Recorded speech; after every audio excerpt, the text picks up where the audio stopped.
May I speak with you, dear soul, about something that has been whispering to your spirit for longer than you realize? There is a reason you have found your way to these words today, in this moment, when the veil between worlds grows thin and ancient truths begin to stir from their slumber. For over 60 years, I have walked in the spaces between seeing and knowing, between what is spoken in churches and what pulses in the hidden chambers of sacred texts. I have touched the edges of mysteries that make the earth itself hold its breath. You are here because something deep within your being has always sensed that the story they told you about Jesus was incomplete. Perhaps you have felt it during quiet prayer, when the silence seemed to carry whispers of teachings never shared from pulpits. Perhaps you have wondered why certain books were chosen for the Bible, while others were cast into shadow, why some truths were deemed too dangerous for the faithful to hold. If this resonates in your bones, if you have ever felt like a spiritual seeker standing at the edge of a vast ocean while being offered only drops from a cup, then these words are meant for you. In the mountains of Ethiopia, where the earth remembers the footsteps of ancient pilgrims, there exists a Bible containing 81 books instead of the 66 you may know. Within its weathered pages lie the words Jesus spoke to his disciples after his resurrection, teachings so profound, so transformative, that they were hidden from the world for nearly 2,000 years. These are not merely additional verses or expanded parables. These are revelations that reshape everything we thought we understood about the nature of Christ, the purpose of his return from death, and the true mission he left for humanity. What I am about to share with you in the coming minutes will feel like stepping into a sacred chamber that has been sealed since the time of the apostles. You will understand why certain powers sought to bury these teachings, why the Ethiopian church guarded them with such fierce devotion, and why your soul has been calling you toward this moment of revelation. This is not coincidence, beloved. This is the universe conspiring to place ancient wisdom before those ready to receive it. But I must ask something of you, something that connects us in this journey of discovery. This knowledge exists in the shadows for a reason. Those who control the narrative of faith have worked for centuries to keep these teachings from reaching seeking hearts like yours. If this message stirs something deep within you, if you feel the pull of hidden truth, I ask you to subscribe to this sacred space, where we dare to speak what others choose to silence. Your participation in this community of seekers is itself an act of spiritual rebellion against the forces that would keep divine wisdom locked away.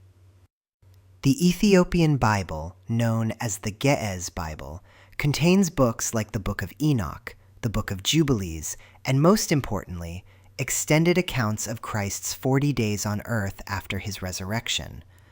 While the canonical Gospels give us glimpses of these encounters, the Ethiopian texts reveal the deeper teachings, the mystical instructions, the cosmic truths that Jesus shared when death no longer held dominion over him. These were not gentle parables for the masses, but initiatory teachings for those who would carry forward the true mission of divine awakening. Imagine, if you will, standing with the disciples on that hillside, feeling the strange new energy radiating from their beloved teacher who had conquered the ultimate enemy. Picture the weight of revelation in the air as Jesus, no longer bound by the limitations of mortal flesh, began to unveil the mysteries of existence itself. The Ethiopian texts tell us he spoke of realms beyond the physical, of the soul's journey through dimensions of light, of the true nature of divine consciousness that lives within every human being. But here is where the story becomes dangerous to those who profit from spiritual dependency. Jesus revealed that the kingdom of heaven was not a distant paradise to be earned through institutional devotion, but a state of consciousness available to anyone willing to awaken their divine nature. He taught specific practices, sacred techniques, mystical keys that would allow his followers to experience direct communion with the divine force. These teachings threatened the very foundation of religious control, the idea that salvation must flow through particular channels, particular authorities. The disciples learned that Christ's resurrection was not merely a miraculous event to be celebrated, but a demonstration of what becomes possible when human consciousness aligns completely with its divine source. Jesus showed them that death itself is an illusion, that the eternal essence within each soul is indestructible, infinitely connected to the cosmic consciousness that some call God, others call Source, and the mystics of Ethiopia call Egziaber. In the Book of Enoch, which the Ethiopian Church has preserved for over 1,500 years, while other traditions declared it forbidden, we discover that Jesus revealed the structure of celestial realms, the hierarchy of divine beings, and humanity's role in the cosmic order. He explained that Earth is a school for souls, a testing ground where divine consciousness learns to express itself through material existence. The resurrection was proof that this testing ground could be mastered, that the soul could transcend all limitations when it remembers its true nature. But perhaps most profound of all, the Ethiopian texts reveal that Jesus taught his disciples about the coming age of awakening, a time when these hidden truths would emerge from their concealment and spread across the world like seeds carried on divine wind. He spoke of seekers in distant lands, in future generations, who would hunger for authentic spiritual knowledge and find themselves drawn to these ancient revelations. He described souls who would feel called to look beyond the surface of religious tradition, to dig deeper into the mystical foundations of faith. Does this describe you, dear one? Do you feel that pull toward hidden knowledge?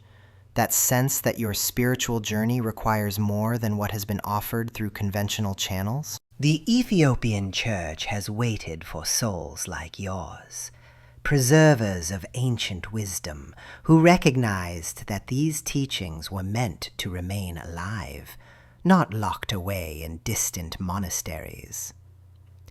The 40 days of post-resurrection teaching were intensive spiritual training.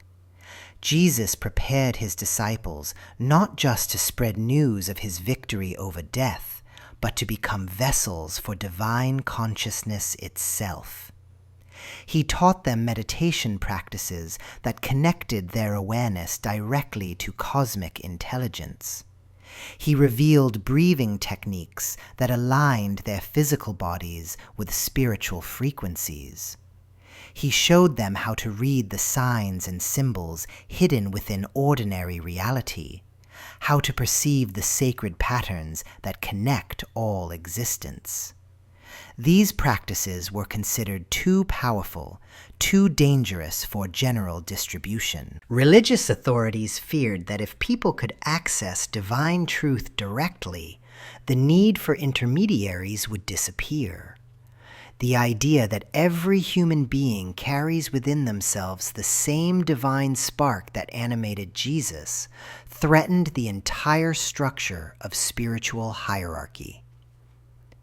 Yet here we are, in this moment that the Ethiopian mystics prophesied, when the hidden teachings would begin to surface and find their way to prepared hearts.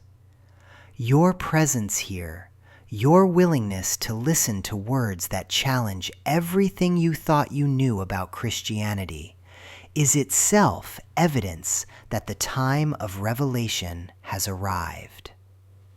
Before we journey deeper into these forbidden teachings, I want to leave you with a question that will open your awareness to what wants to emerge in your own spiritual experience. In the comments below, share with our community of seekers what signs you have noticed in your life that suggest you are being called toward deeper spiritual understanding. Perhaps strange synchronicities, vivid dreams, moments of inexplicable knowing, or simply a growing hunger for truth that goes beyond surface teachings. Your sharing creates sacred connection among souls walking similar paths. And if these words have awakened something within you, if you feel the stirring of recognition that speaks to the deepest part of your being, consider sharing this message with someone in your life who also yearns for authentic spiritual knowledge. There are souls around you who have been waiting for these revelations without even knowing it. Your willingness to be a bridge for hidden wisdom is itself a sacred act of service. The ancient Ethiopians knew that truth hidden in darkness eventually seeks the light. Today, beloved seeker, you have become part of that emergence. The ancient Ethiopians knew that truth hidden in darkness eventually seeks the light. Today, beloved seeker, you have become part of that emergence. In the visions that come to me in the deep hours before dawn, I see vast underground chambers beneath the ancient churches of Lalibela. Stone walls carved from living rock hold secrets that make the Vatican's archives seem like a child's collection of picture books. The Ethiopian Orthodox Church, my dear ones, is not merely another denomination. It is the keeper of the world's most complete biblical truth. While the Western world accepts 66 books as their complete Bible, Ethiopia has preserved 81 books for over 1,500 years. 81 books. Let that number settle in your spirit for a moment. 15 additional texts that contain the very words, the very teachings, the very revelations that were deemed too powerful, too transformative, too dangerous for ordinary believers to possess. Why dangerous, you ask? Because knowledge transforms the seeker into the knower, and those who know cannot be easily controlled. When I place my hands upon the ancient stones in my visions, I feel the trembling of souls who died protecting these texts. I see monks copying by candlelight, their fingers bleeding from the cold, preserving every sacred word while Rome burned texts and silenced voices. The Ethiopian highlands became humanity's hidden library, a fortress of forbidden wisdom that survived while empires fell and truths were buried. The Roman Church, in its hunger for uniformity and control, declared certain books heretical during the Council of Nicaea. But Ethiopia was already ancient when Rome was young. They had received Christianity directly from the apostles themselves, through the Ethiopian eunuch whom Philip baptized on the desert road. Their faith was not filtered through Roman politics or Greek philosophy. It was raw, direct, untainted by imperial ambition. In these forbidden texts, Jesus speaks with a voice the world has never been allowed to hear. Not the gentle shepherd of Sunday sermons, but the revolutionary mystic who understood the mechanics of reality itself. The Book of Enoch alone contains revelations that would shatter comfortable Christianity into 1,000 brilliant fragments. Listen closely, beloved seeker, for what I'm about to share may disturb your sleep tonight and awaken something far more precious than comfortable dreams. In my most vivid vision, I saw Jesus in the 40 days after his resurrection, gathering his disciples not in the upper room of tradition, but in a cave system beneath Jerusalem. The energy around him was unlike anything I had ever witnessed, not the golden light of religious paintings, but something that seemed to bend space itself. His resurrected body was translucent, yet more solid than stone, existing in multiple dimensions simultaneously. The kingdom I spoke of, he told them, is not coming in some distant future. It is here, now, overlapping with the world you see, separated only by the thickness of a thought. His words carried frequencies that registered not in their ears, but in the deepest chambers of their souls. These teachings, preserved in the Ethiopian texts, reveal that Jesus spent those 40 days not preparing his disciples for his departure, but teaching them to perceive reality as he now did, as a multi-layered tapestry where every thread connects to every other thread, where consciousness itself is the weaving force. But why were these teachings suppressed? Why did Rome choose the safer, more distant version of Christianity? Because, my dear ones, Jesus taught his disciples to become like him, not to worship him from a distance, but to discover the same divine consciousness within themselves. He taught them that the resurrection was not a unique miracle performed for their benefit, but a demonstration of what every human soul is capable of achieving. You are gods, he reminded them, quoting the ancient Psalms, children of the Most High, all of you. But he wasn't speaking metaphorically. He was teaching them the literal mechanics of consciousness, the actual methods by which human awareness can transcend the limitations of flesh and time. The Ethiopian texts describe exercises, sacred technologies of consciousness, that Jesus taught for accessing what he called the Father's house of many rooms. These were not metaphors for heaven, but actual techniques for shifting awareness between dimensions of reality that exist right here, right now, overlapping with our ordinary world. Imagine the threat this posed to an empire built on spiritual dependency. If every believer could access divine consciousness directly, what need would there be for priests, for hierarchy, for the vast machinery of institutional control? The Book of Enoch, which the Ethiopian Church has never removed from their canon, describes how the Watchers, angelic beings, taught humanity forbidden knowledge before the Great Flood. But in the post-resurrection teachings, Jesus reveals that humanity is now ready for this knowledge. The resurrection itself was the signal that the quarantine period was ending.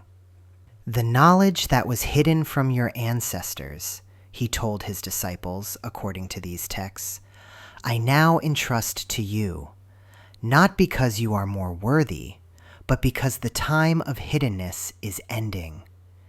The kingdom breaks through like dawn after the longest night. In another vision, I see a massive underground library beneath the church of Our Lady Mary of Zion in Aksum. The scrolls there pulse with their own inner light, each one containing frequencies that can literally rewire human consciousness. The Ethiopian priests who guard these texts understand their power. They know that reading them unprepared can shatter a mind that isn't ready for such expanded awareness. This is why the knowledge was always meant to be transmitted gradually, through initiation, through preparation of the soul. The Roman Church, in choosing to suppress rather than prepare, created the very spiritual hunger that drives seekers today to Ethiopia's ancient doors. But here's what makes my hands tremble with both excitement and concern. These texts are beginning to emerge in our time. Fragments appear in archaeological discoveries. Scholars quietly publish translations. The internet spreads whispers of forbidden gospels. The seals are breaking, beloved ones. The time of hiddenness truly is ending. In the deepest chambers of my visions, I see Jesus teaching his disciples what he called the resurrection protocol. Not as a one-time historical event, but as a repeatable process available to any consciousness willing to die to its limitations and be reborn into its true nature. Watch, he told them, and before their eyes he became light itself, then reformed into flesh, then dissolved again into pure awareness. This is not magic, he said. This is your birthright. This is what humanity was created for. The Ethiopian texts describe how each disciple learned to perform smaller versions of these consciousness shifts. Thomas, the doubter, became able to perceive the thoughts of others. Mary Magdalene developed the ability to see the probable futures flowing from present choices. John learned to experience the universal love that holds all creation together. These were not miraculous gifts granted by divine favoritism. They were natural capacities of consciousness, awakened through specific practices that Jesus taught in those hidden 40 days. And still the question burns, what did Jesus really tell his disciples that the Vatican doesn't want you to know? He told them that the separation between human and divine is an illusion. He taught them that consciousness is the fundamental substance of reality, and that by learning to direct consciousness with precision and love, any apparent limitation can be transcended. He revealed that the second coming is not his return in clouds of glory, but the awakening of Christ consciousness in enough human beings to tip the balance of planetary awareness. Most dangerous of all to institutional power, he taught them that no intermediary is needed between the soul and its source. Every human being can access the same infinite awareness that Jesus demonstrated. The resurrection was not about him ascending to become God's only begotten Son. It was about him descending fully into human form to prove that every human is God's beloved offspring, capable of the same unlimited consciousness. Tomorrow, I will share with you the specific teachings that emerged from those 40 days, the practices Jesus gave for developing what the Ethiopian texts call resurrection awareness. But tonight, let this question find you in your dreams. If you truly believed you were created for unlimited consciousness, how would you live differently? The ancient guardians in Ethiopia are watching. They know that those who seek truth with genuine hearts will find their way to the hidden wisdom, no matter how carefully it has been concealed. The time of emergence has begun, dear seeker. Are you ready to remember who you truly are? Listen closely now, for what I must share with you may challenge everything you thought you knew about life and death itself. In my years of seeing beyond the veil, of witnessing the moments when souls cross from this realm to the next, I have observed something extraordinary, something that the Ethiopian texts capture with startling clarity about our beloved teacher's true state after his resurrection. You see, death, as we understand it, it is but an illusion, a doorway that appears solid until you possess the key to walk through it. When Jesus emerged from that tomb, he didn't simply return to his previous form. No, dear one, what the disciples encountered was consciousness itself, made manifest in ways that defy our limited understanding of physical existence. The Ethiopian manuscripts speak of Jesus appearing in forms that seemed to shift and change, sometimes solid enough to break bread with them, other times translucent as morning mist. This was not inconsistency, as some would claim, but rather the natural expression of a being who had mastered the art of existing simultaneously in multiple dimensions. I have witnessed this phenomenon in my visions. Souls who have transcended the ordinary boundaries of death, moving freely between realms as easily as we might walk from one room to another.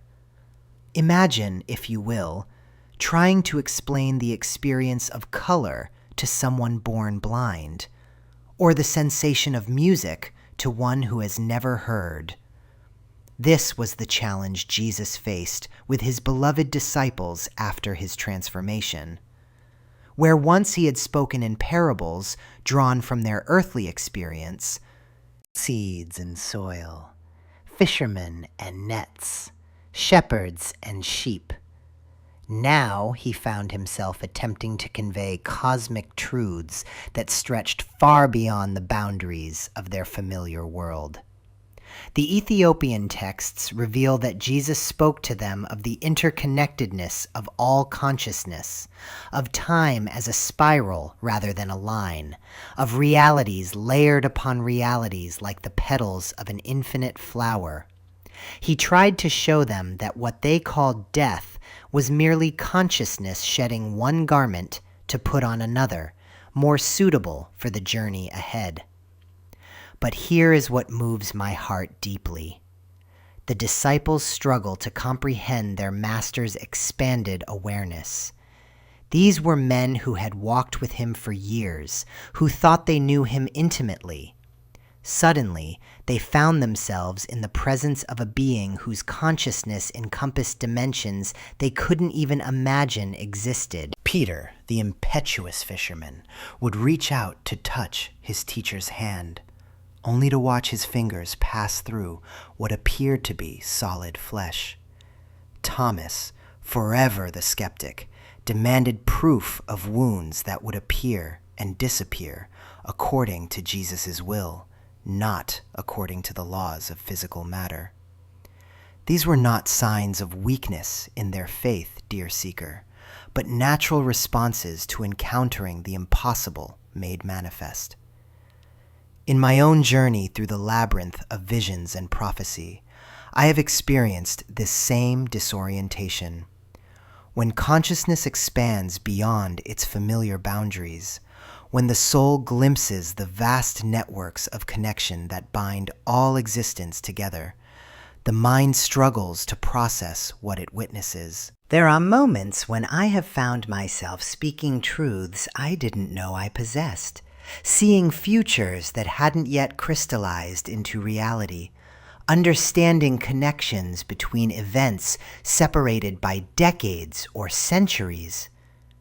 What I learned through these experiences, what the Ethiopian texts confirm, is that consciousness itself is eternal and infinitely adaptable. When Jesus spoke to his disciples after resurrection, he was operating from a state of awareness that encompassed not just his individual identity, but his connection to the cosmic consciousness that flows through all things. The texts describe him teaching about the nature of reality itself, how what we perceive as solid matter is actually condensed light and sound. How thoughts and emotions create ripples that affect the fabric of existence. How love is not merely a feeling, but a fundamental force that binds the universe together. These were not abstract philosophical concepts to the resurrected Christ, but lived realities he could demonstrate and manipulate at will. But here's what the ancient scribes captured so beautifully: Jesus' patience with his disciples' confusion. He understood that consciousness expansion is not a sudden transformation, but a gradual awakening. He met them where they were, even as he gently guided them toward broader understanding. One passage speaks of Jesus placing his hand on Thomas's forehead, and suddenly the doubting disciple could see through his teacher's eyes, witnessing the interconnected web of light that connects every living being, feeling the pulse of divine love that flows through all creation. Thomas wept, not from sadness, but from the overwhelming beauty of what he glimpsed in that moment of expanded awareness. This is the bridge Jesus embodied, the living connection between the realm of form and the realm of pure consciousness. He could manifest physical presence when his disciples needed the comfort of familiar interaction, yet he remained unbound by the limitations that govern ordinary matter. He was demonstrating for them, and for us, the potential that exists within every human soul. I have walked this bridge myself in moments of deep vision, when the boundaries between my individual awareness and universal consciousness dissolve completely. In these states, I understand how Jesus could know the thoughts of his disciples before they spoke them, how he could appear in distant locations simultaneously, how he could impart teachings that would continue unfolding in their hearts long after his visible presence had departed. The Ethiopian manuscripts preserve teachings about the mechanics of this expanded state, how consciousness can focus itself into specific forms while remaining connected to the infinite field of possibility. Jesus taught his disciples that what they were witnessing was not unique to him, but rather a demonstration of the potential that sleeps within every human heart. Death, he explained to them, is simply consciousness choosing to release its attachment to one particular form in order to explore other modes of existence. The fear that surrounds death in our world stems from the mistaken belief that consciousness and physical form are inseparable. But Jesus' post-resurrection state proved conclusively that awareness continues, expands, and even gains new capabilities when freed from the dense limitations of ordinary matter. What strikes me most profoundly about these teachings is their practical relevance to our own spiritual journey. Jesus wasn't simply demonstrating supernatural powers to impress his followers. He was showing them, showing us, that the consciousness we think of as ours is actually a localized expression of something far grander and more enduring than we typically imagine. In my years of guiding souls through moments of transition and transformation, I have witnessed this truth repeatedly. Those who approach death with fear and resistance often struggle to release their attachment to physical form, but those who understand, even dimly, that consciousness transcends matter, they move through the transition with grace and wonder, like a bird finally realizing it can fly. The disciples gradually learned to perceive their teacher's new state not as loss, but as expansion. They began to understand that his love for them had not diminished, but had grown beyond the boundaries of individual relationship to encompass something universal, yet deeply personal.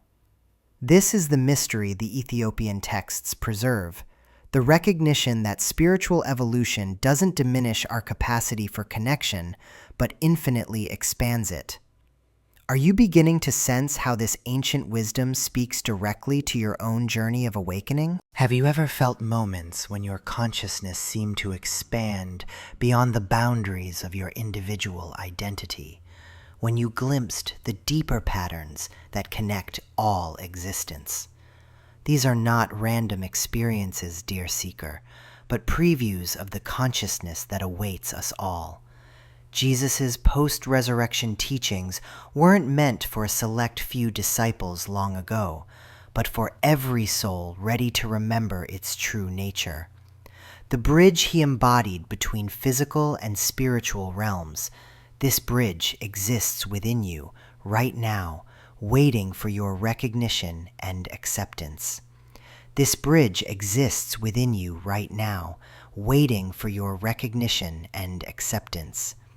And what Jesus revealed about this bridge, oh my dear souls, it touches the very core of why you are here, in this moment, in this lifetime. For when I glimpse through the veils of time, I see that his words about our soul's journey were not metaphors. They were maps, precise and sacred instructions about the path each spirit must walk. In those 40 days between resurrection and ascension, Jesus spoke of what the Orthodox texts dare not include: the truth about reincarnation, about the soul's endless dance through flesh and experience. He told his disciples that death is merely a doorway, that the spirit returns again and again, each lifetime a classroom, each challenge a curriculum designed by the soul itself. Can you feel this truth resonating in your bones? That deep knowing that you've been here before, that certain places call to you with inexplicable familiarity, that some souls you meet feel like coming home. This is not imagination. This is memory, ancient and persistent, whispering through the corridors of consciousness. The Ethiopian texts revealed Jesus speaking of the soul's progression through what he called the 7 heavens of understanding. Each incarnation, he explained, offers the opportunity to master a different aspect of divine love. Some lifetimes we learn compassion through suffering. Others, we discover wisdom through service. Still others teach us about forgiveness through betrayal, about strength through apparent weakness. But here's what makes my spirit tremble with recognition. Jesus spoke of a cosmic hierarchy that governs this great wheel of learning. Not a hierarchy of power, but of service. The most evolved souls, he revealed, choose the most difficult incarnations, taking on roles that appear dark or challenging to serve the greater awakening of humanity. Think of it. How many times have you judged someone for their struggles, their apparent failures, their painful choices? Yet what if that soul volunteered for the hardest assignment in the cosmic classroom? What if their suffering is not punishment, but the ultimate act of love, clearing karmic debts, not just for themselves, but for entire lineages, entire nations? I see this pattern when I peer into the threads of destiny that bind us all. The homeless man who triggers your compassion, the difficult boss who forces you to find your inner strength, the child who challenges your patience. Each is playing their part in the grand symphony of awakening, and each deserves reverence for their courage. Jesus explained to his disciples that humanity stands at a crucial point in this cosmic evolution. We are approaching what he called the Great Awakening, a time when the veils between worlds would thin, when ancient knowledge would resurface, when millions of souls would begin to remember their true nature simultaneously. Does this not explain the spiritual hunger you feel rising in so many hearts? The sudden interest in meditation, in energy healing, in connecting with something greater? This is not random. This is the fulfillment of a prophecy Jesus shared 2,000 years ago, a prophecy about our time, about this generation that would bridge the old world and the new. But with this awakening comes tremendous responsibility. Jesus warned that knowledge without wisdom, power without compassion, awakening without service becomes a dangerous path. He spoke of souls who would remember their abilities but forget their purpose, who would use spiritual gifts for personal gain rather than collective healing. And here, my beloved ones, I must share something that makes my heart both sing and weep. Jesus revealed that certain souls incarnate in waves, like spiritual reinforcements sent when humanity needs them most. These are the light workers, the healers, the teachers, the bridge builders, who often feel like strangers in their own time. If you've ever felt like you don't quite belong here, if you've always sensed you have work to do that you can't quite name, if you find yourself drawn to healing others' pain, you may be part of this wave. Not because you're special, but because you volunteered for the most challenging assignment love could offer. The texts reveal Jesus speaking of 3 great waves of such souls. The first came during times of extreme darkness to plant seeds of hope. The second during times of transition to nurture those seeds. And the third, which includes many reading these words now, during the time of harvest, when humanity chooses its path forward. This aligns perfectly with mystical traditions across every culture I have studied. The Hindu concept of avatar souls, the Buddhist understanding of bodhisattvas who return to serve, the shamanic belief in souls who choose difficult incarnations for the tribe's healing, all echo these hidden teachings of Jesus.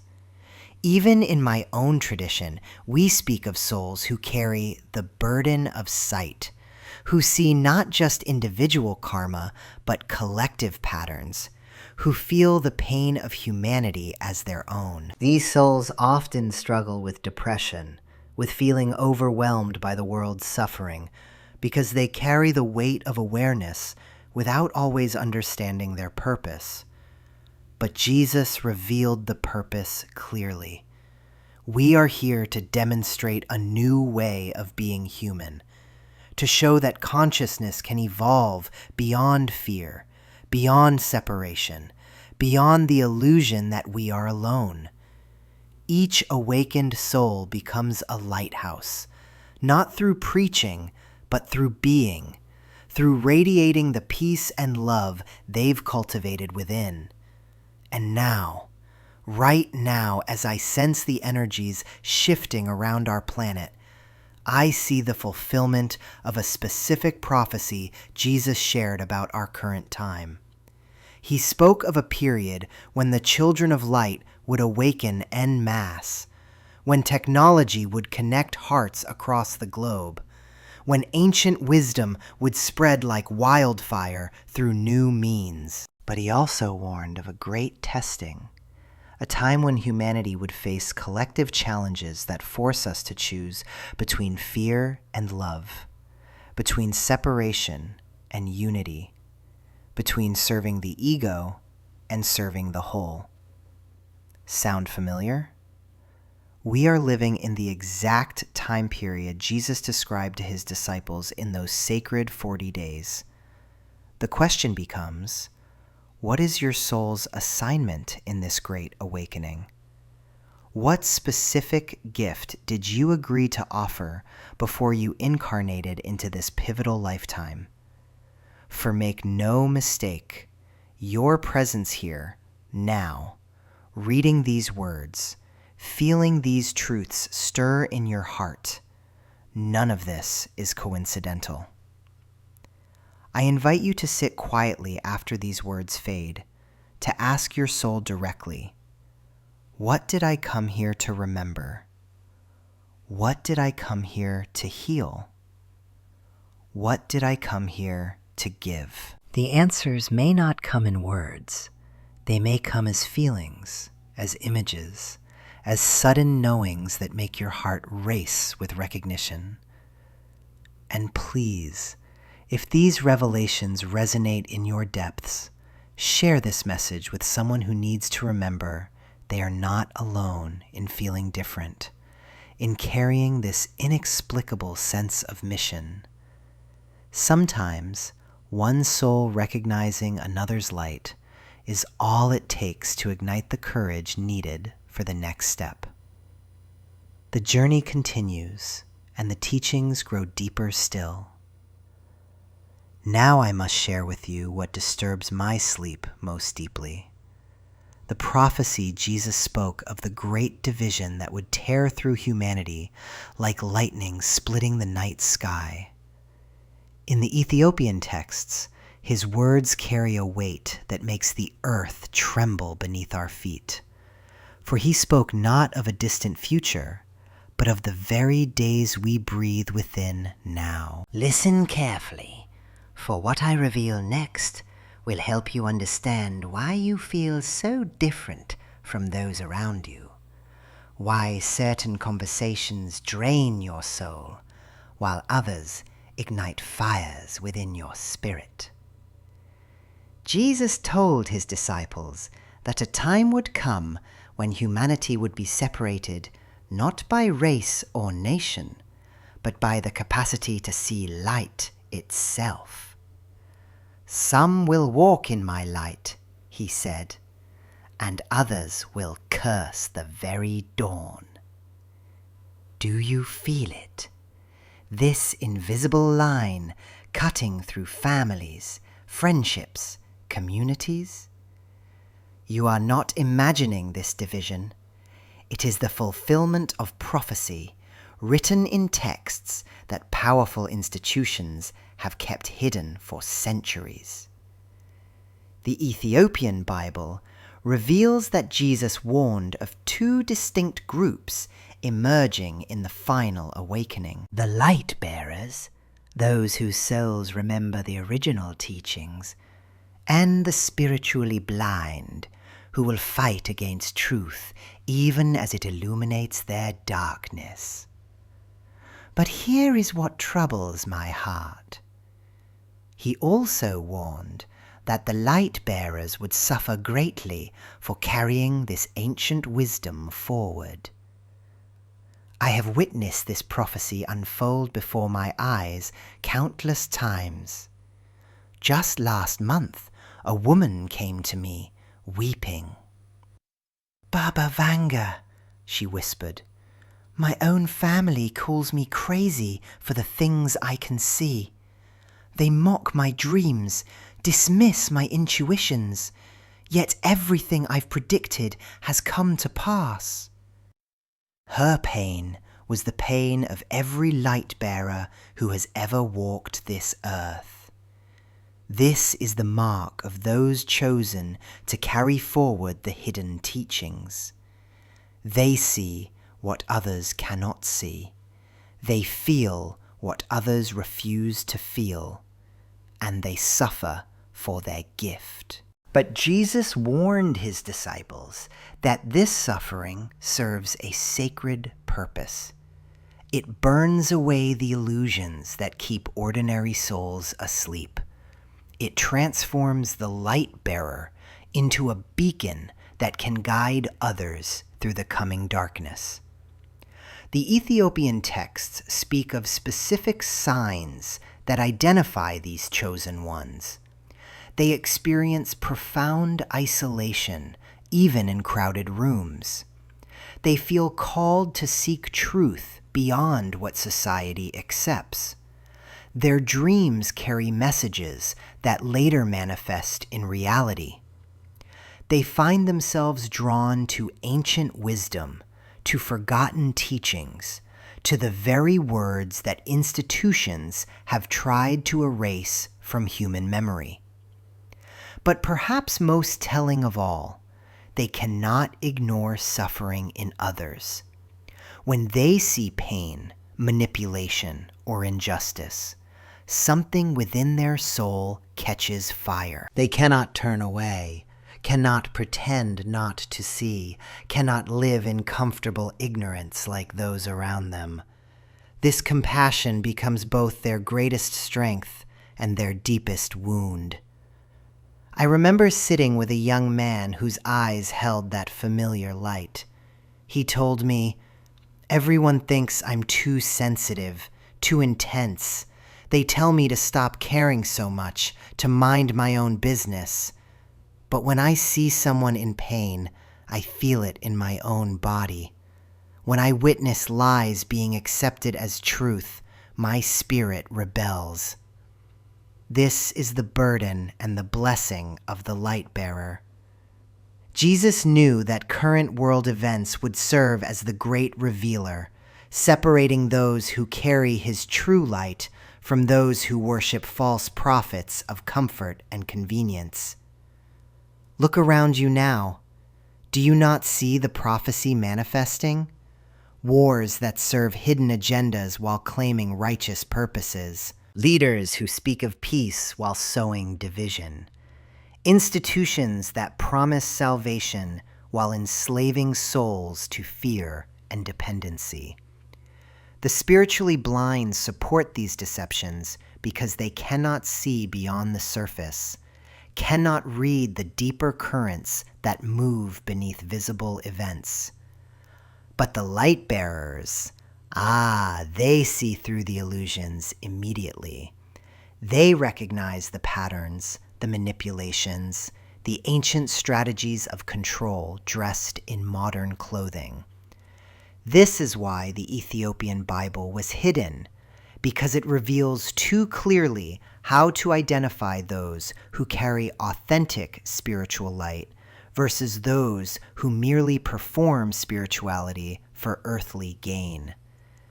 Jesus spoke of false teachers who would arise, wearing robes of righteousness while their hearts serve darkness. He taught his disciples to recognize them not by their words, but by the fruit of their actions, by the energy they carry, by the effect they have on the souls they touch. Have you noticed how certain people drain your energy while others restore it? How some conversations leave you feeling confused and heavy, while others ignite clarity and joy? This is your light recognizing its own kind, your soul remembering its true family. The prophecy speaks of a time when light bearers would find each other across vast distances, drawn together by invisible threads of recognition. In my visions, I see this happening now, through dreams, through synchronicities, through the mysterious ways that souls who share this ancient purpose discover one another, even in a world of billions. But Jesus also warned that this recognition would make the light bearers targets. Those who profit from keeping humanity in darkness would sense the threat these awakened souls represent. They would use every weapon at their disposal: ridicule, isolation, persecution, even violence, to silence those who carry the true teachings forward. I have seen this pattern repeat throughout history. Every light bearer faces moments when they must choose between speaking truth and maintaining safety, between honoring their inner knowing and conforming to outer expectations. The Ethiopian texts reveal that Jesus prepared his disciples for these moments by teaching them that their suffering would become their strength, their isolation would become their clarity, their rejection by the world would become their connection to the divine. This is why I must ask you directly. When you read these words, do you feel a recognition stirring in your soul? Do you sense that you have been waiting your entire life to remember something you once knew? If so, you are feeling the awakening of your light-bearer nature, the activation of gifts that have been dormant until this moment of global transformation. Share this message with someone you trust, someone whose spirit you recognize as kindred to your own. The prophecy cannot be fulfilled by isolated individuals. It requires a network of awakened souls supporting each other through the great separation that is now upon us. But remember what Jesus told his disciples in those final teachings.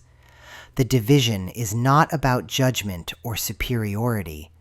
It is about different stages of soul development, different capacities for holding light in a world still learning to see. The light-bearers serve not to condemn the spiritually blind, but to hold space for their eventual awakening, whenever their souls become ready to see beyond the veils that currently obscure their vision.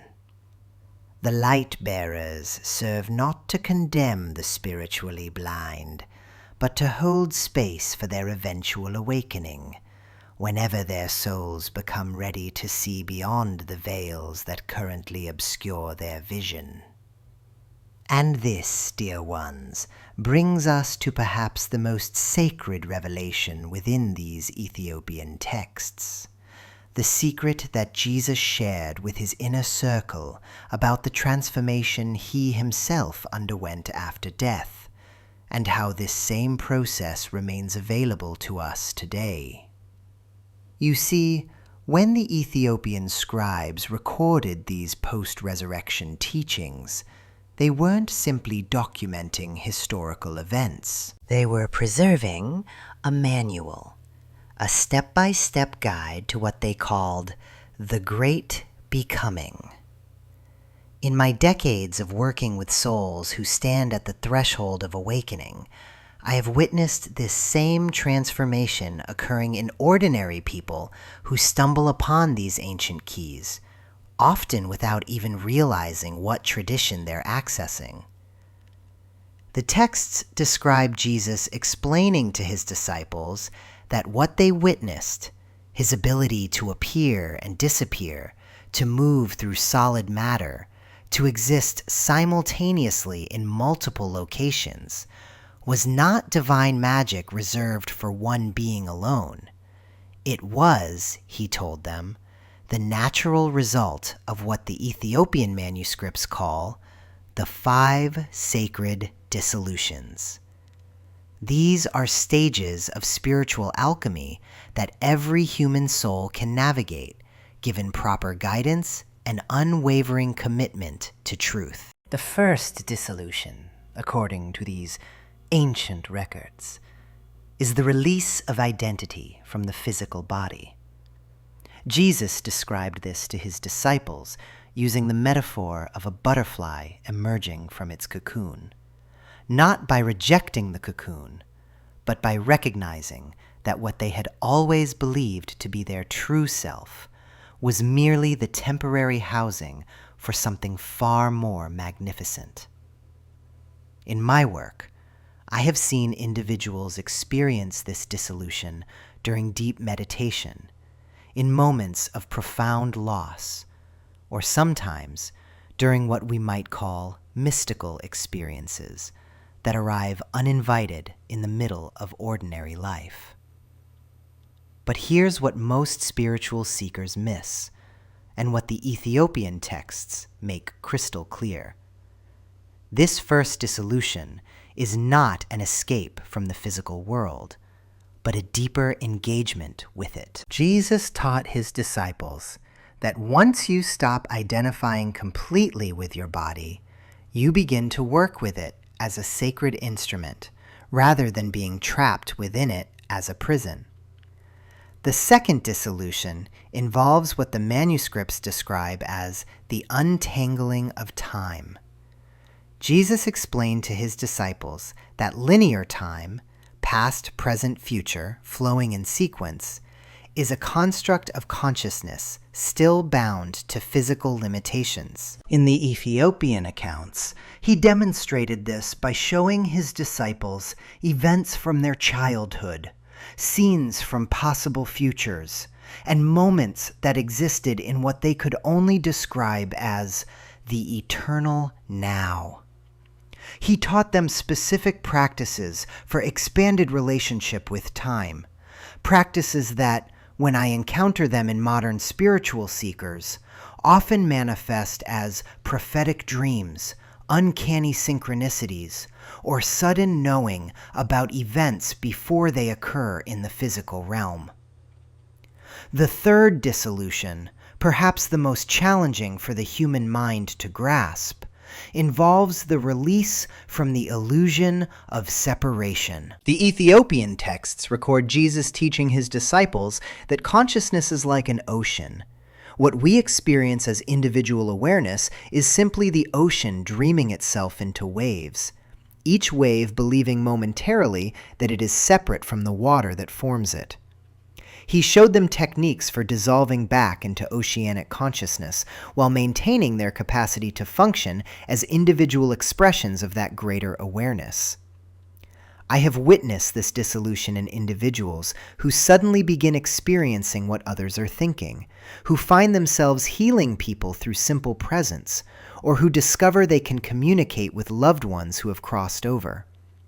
These aren't supernatural gifts. They're natural capacities that emerge when consciousness recognizes its true, unlimited nature. The fourth dissolution addresses what the manuscripts call the tyranny of cause and effect. Jesus taught his disciples that at higher levels of consciousness, intention and manifestation become instantaneous. The physical world, he explained, is like thick mud that slows down the creative process, making it appear that thoughts and reality are separate. But as consciousness ascends through these dissolutions, the gap between intention and manifestation shortens dramatically. This is why, in the Ethiopian accounts, Jesus could multiply food, walk on water, or heal with a touch. He had dissolved the belief that consciousness and matter operate according to different laws. In my experience with individuals accessing these states, they often report reality becoming remarkably responsive to their deepest intentions, not their surface desires, but their soul's authentic calling. The fifth dissolution, the manuscripts reveal, is the ultimate one. The release of the need for any fixed form whatsoever. Jesus described this to his disciples as becoming pure love in action, where consciousness can express itself through any form it chooses while never being limited by that form. This is the state that allowed him to appear to different disciples simultaneously, to manifest in locked rooms, or to disappear entirely when his presence was no longer needed. But here's the most remarkable aspect of these Ethiopian teachings. Jesus didn't present these dissolutions as achievements to be attained through years of ascetic practice. He taught his disciples a specific meditation technique for accessing what he called the remembrance of who you have always been. The texts describe this practice in precise detail, and when I encounter individuals naturally stumbling upon similar techniques, the results are often profound. The meditation involves what the manuscripts call the sacred spiral of returning. Jesus instructed his disciples to begin by sitting in complete stillness, then to imagine their consciousness as a point of light within their heart. From this point, they were to expand their awareness outward in a spiral motion, first encompassing their entire body, then the room, then the building, then the city, continuing until they experience themselves as consciousness itself, unlimited by any boundary. But the practice doesn't end there. Once they reach this state of unlimited awareness, Jesus taught them to spiral back inward, but carrying with them the memory of their true infinite nature. As they returned to normal waking consciousness, they retained the knowing that their physical form was simply one expression of this limitless awareness, not a container holding it prisoner. The Ethiopian texts record that disciples who mastered this practice began displaying the same abilities Jesus had demonstrated, appearing in dreams to distant friends, knowing information they had no logical way of accessing, healing through presence alone, and most importantly, living with absolute fearlessness because they knew their true nature could never be threatened by anything occurring in the physical realm. What strikes me most profoundly about these ancient records is how they describe Jesus emphasizing that these abilities weren't the point of the practice. They were simply natural side effects of remembering one's true nature. The real transformation, he taught, was the shift from living as a small, separate, vulnerable creature to recognizing oneself as consciousness itself, playing temporarily in the costume of human form. In the next portion of our exploration, we'll discover how these same Ethiopian texts reveal the specific prophecies Jesus shared about humanity's collective ascension. Predictions that align remarkably with experiences many souls are reporting in our current times. The pattern suggests we may be witnessing the early stages of exactly what Jesus described to his disciples 2,000 years ago. Stay with me, because what's coming will illuminate why so many sensitive souls today are experiencing spontaneous awakenings, mysterious dreams, and an inexplicable knowing that something profound is shifting in our world.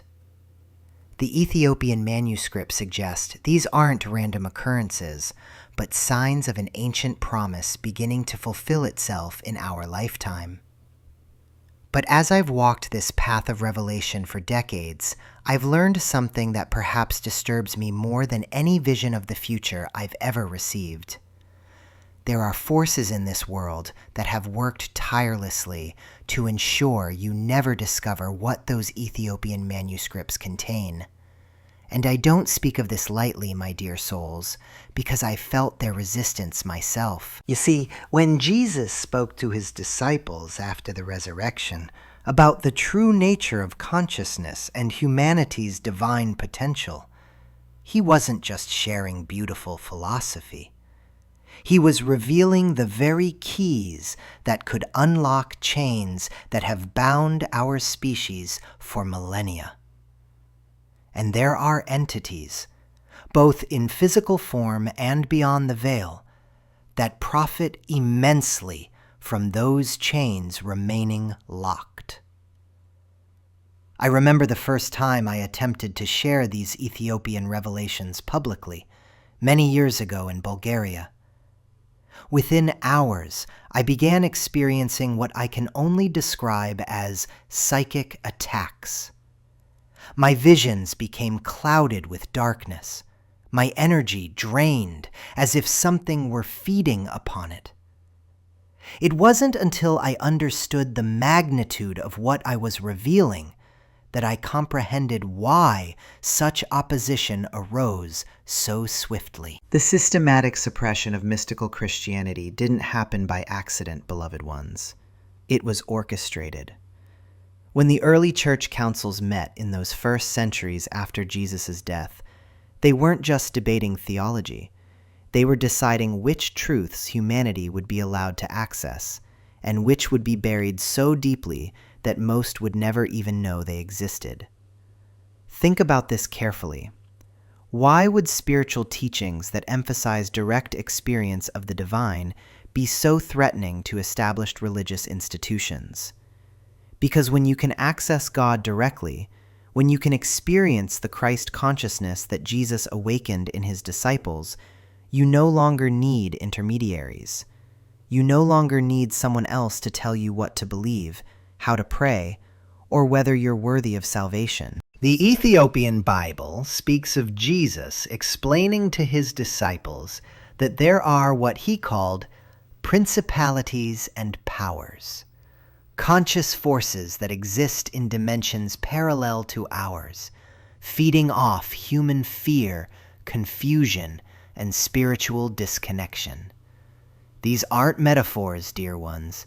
These are actual entities that benefit when humanity remains unconscious of its true divine nature. I've seen them in my visions, shadowy presences that whisper doubts into the minds of those approaching awakening, that orchestrate circumstances to pull seekers back into patterns of distraction and fear. They work through human institutions, yes, but they also operate directly on consciousness itself. And oh, how sophisticated their methods have become in our modern age. They no longer need to burn books or execute mystics in public squares. Now they simply flood the world with endless distractions, each one designed to fragment your attention and prevent the deep inner stillness necessary for genuine spiritual breakthrough. Your smartphones constantly demanding attention. The news cycle engineered to keep you in perpetual states of anxiety and outrage. The consumer culture that promises fulfillment through external acquisition. Social media platforms that hijack your dopamine systems and create artificial validation cycles. These aren't accidents of technological progress, my dear souls. They're precisely calibrated instruments of consciousness suppression. I watch young people today, their eyes glazed as they scroll through endless feeds, their nervous systems overstimulated, and their inner silence shattered. And I see how this serves those dark principalities perfectly. When your mind is constantly scattered across 1,000 different stimuli, when can you ever sink into the profound depths where Christ consciousness awaits? The Ethiopian manuscripts describe Jesus warning his disciples about exactly this. He spoke of future generations that would face unprecedented challenges to maintaining spiritual focus, where the very air would be filled with invisible signals designed to scatter human consciousness. He called it the Great Distraction, and said it would be the final test before humanity's collective awakening. But here's what gives me hope, beloved ones. Jesus also told his disciples that those who genuinely seek the truth, who persist despite opposition, who refuse to be pacified by false comforts, would receive what he called the protection of the light. This isn't just beautiful poetry, it's a very real spiritual reality. When you align yourself with authentic truth-seeking, when you make the conscious choice to prioritize your spiritual development above societal conditioning, something remarkable happens. You begin to emanate a frequency that actually repels the lower forces that seek to keep you unconscious. I've experienced this protection countless times. There have been moments when I felt surrounded by darkness, when negative forces seemed to press against my very soul, trying to silence the visions and revelations I was receiving. But each time I recommitted to serving the highest truth, each time I chose love over fear, that darkness would retreat as if burned by light. This is why I'm sharing these revelations with you now, despite knowing the opposition it will generate. Because we've reached that pivotal moment Jesus spoke of in the Ethiopian texts, when the choice between consciousness and unconsciousness becomes the defining issue of our time. You may have noticed it yourself. Perhaps you've experienced subtle resistance when you begin pursuing deeper spiritual practices. Maybe family members or friends discourage your interest in mystical subjects. Maybe you find yourself inexplicably drawn back to old patterns of distraction just when you're making genuine progress. This isn't your weakness, dear soul. This is evidence that you're approaching something real, something that threatens the status quo of consciousness suppression.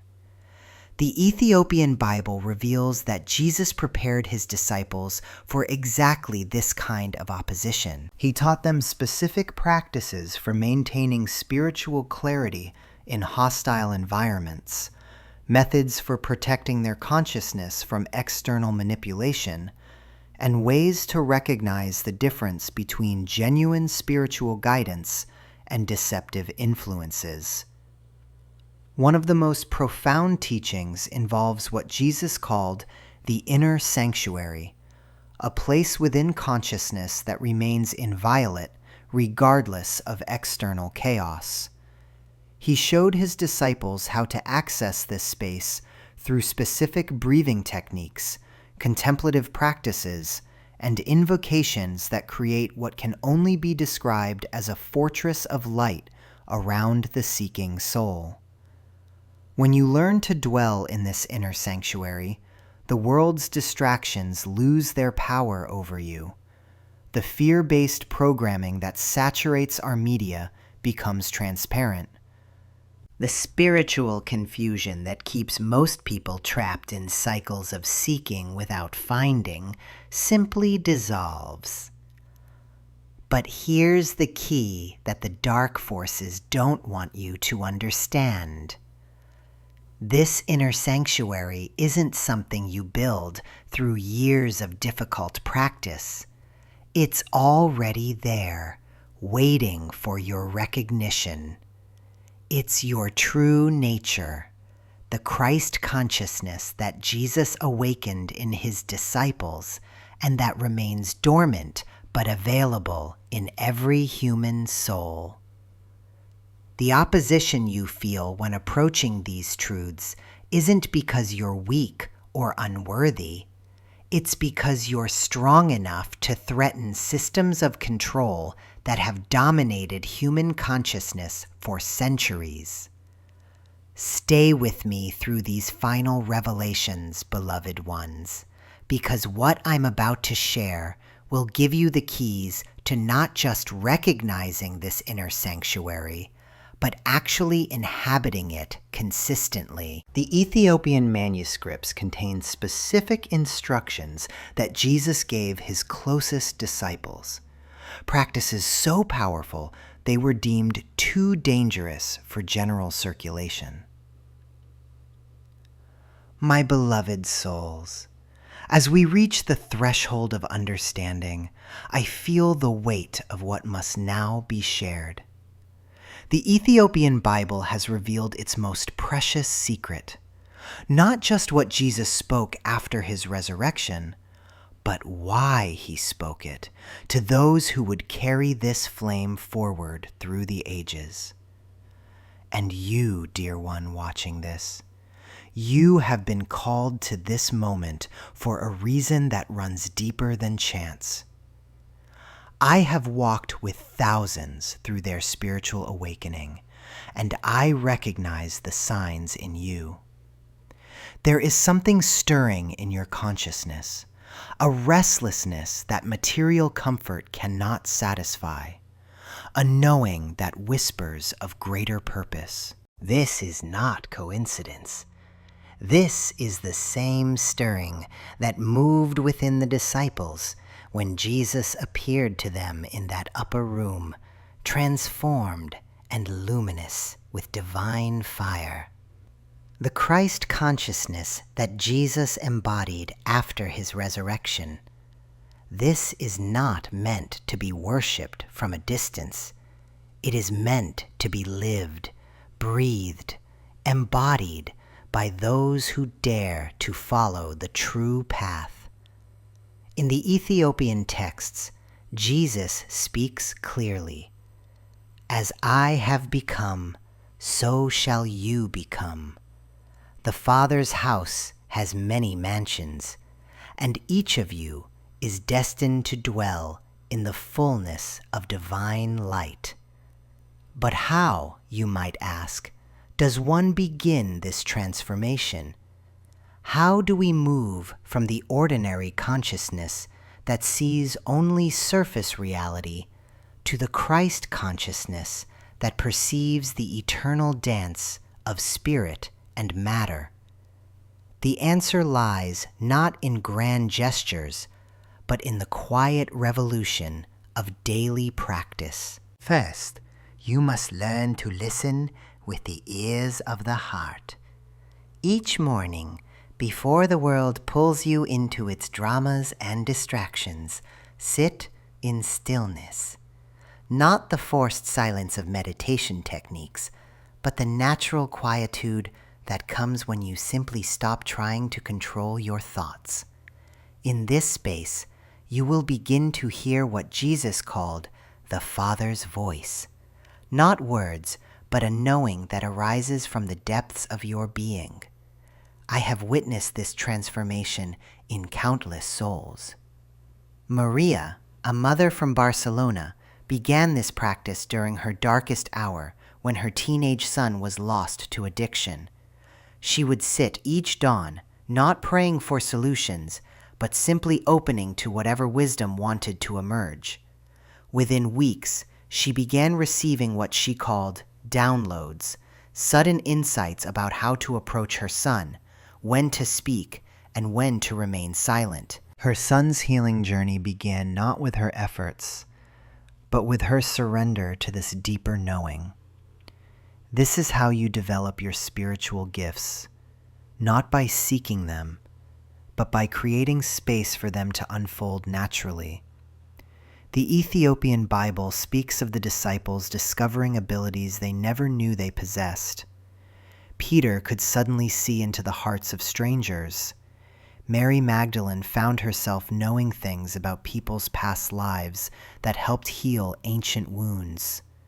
Thomas developed the gift of recognizing truth from falsehood with perfect clarity. Your gifts are already present within you, waiting for the recognition that comes through stillness and surrender. Some of you will discover the gift of healing, not through techniques learned from books, but through the natural flow of divine love through your hands. Others will find themselves becoming bridges between worlds, able to comfort those in grief by sensing the continued presence of their departed loved ones. But remember, dear ones, these gifts come with profound responsibility. You are not developing them for personal glory or material gain. You are being prepared to serve during the great transformation that is now upon our world.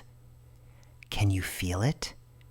The acceleration of time, the intensity of change, the way reality itself seems to be shifting beneath our feet. The community of awakened souls that Jesus spoke of in those hidden teachings, this community is forming now, not in physical buildings or religious institutions, but in the invisible network of consciousness that connects all who have answered the call.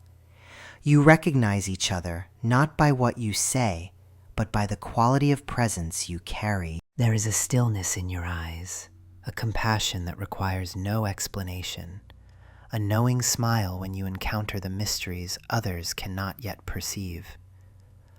I want you to understand something crucial about these times we are living in. The chaos you see in the world, the political upheavals, the environmental crises, the breakdown of old systems. This is not random destruction. This is the birth canal of a new age of consciousness. And you, awakened soul, you are here to serve as a midwife in this cosmic birthing. This does not mean you must become a teacher or guru. Your service might be as simple as holding peace in your heart while others around you panic. It might be listening with deep presence when someone needs to be truly heard.